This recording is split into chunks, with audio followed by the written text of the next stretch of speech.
गुरुजी, कुछ दिन पहले मेरे दादाजी का देहांत हुआ है। उनका पूजा पाठ का सामान क्या हम उसे मंदिर में दे दें या उसका इस्तेमाल हम लोग भी कर सकते हैं?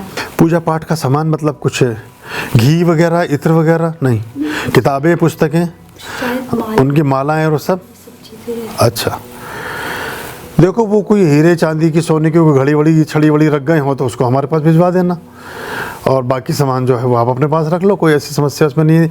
हमारे जो बड़े बुजुर्ग सोने के बिस्कुट, एफडी, धन, उसके बारे में कभी कोई नहीं पूछता कि ये हम 5 करोड़ रुपए छोड़ गए हैं, बड़ा अजीब सा लग रहा है, संदूक भरा हुआ देख रहे हैं नोटों से, जी घबराता है देख करके, इसको कहाँ भिजवाएं। एक आदमी ने नहीं पूछा आज तक।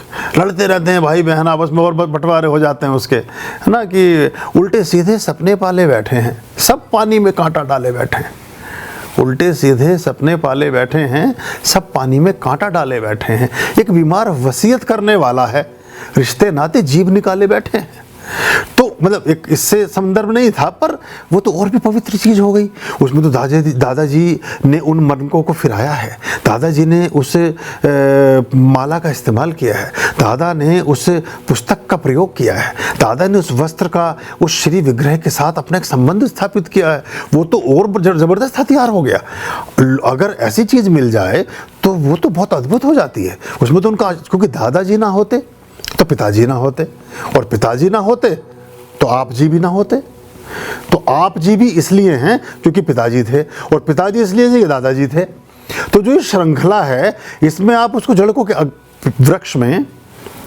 वृक्ष को जब हम लॉपिंग करते हैं तो क्लोरोफिल बनाने का जो कंसेप्ट है, 56% लीव्स उस वृक्ष पर होनी चाहिए। जो एक जोलॉजी का जो कंसेप्ट है, बॉटनिकल साइंस का जो एक कंसेप्ट है, 56% अगर लीव्स नहीं है तो क्लोरोफिल बना करके अपना भोजन ना बना सकेगा, और पेड़ फिर वो धीरे धीरे सूख करके खत्म हो जाएगा।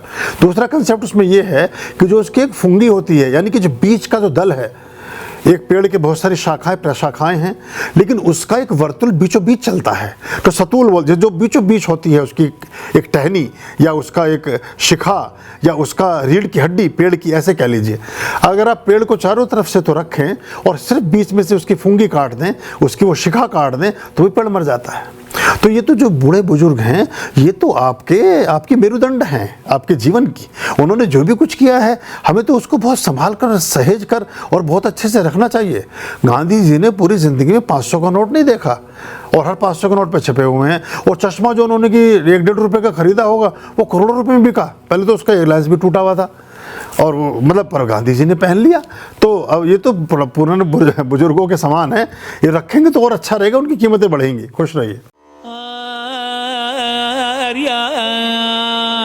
अभयम भज रे चित संततम